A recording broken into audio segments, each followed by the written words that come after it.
أعوذ بالله من الشيطان الرجيم بسم الله الرحمن الرحيم. حضرت ابو ہریرہ رضی اللہ عنہ نے بیان کیا کہ نبی کریم صلی اللہ علیہ وسلم نے فرمایا، ہر نبی کو ایسے ایسے معجزات عطا کیے گئے کہ انہیں دیکھ کر ان پر ایمان لائے، بعد کے زمانے میں ان کا کوئی اثر نہیں رہا، اور مجھے جو معجزہ دیا گیا ہے وہ وہی ہے جو اللہ تعالیٰ نے مجھ پر نازل کی ہے، اس کا اثر قیامت تک باقی رہے گا. اس لیے مجھے امید ہے کہ قیامت کے دن میرے تابع فرمان لوگ دوسرے پیغمبروں کے تابع فرمانوں سے زیادہ ہوں گے. Narrated Abu Huraira.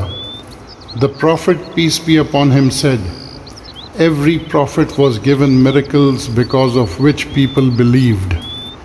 But what I have been given is divine inspiration which Allah has revealed to me. So I hope that my followers will outnumber the followers of the other prophets on the day of resurrection."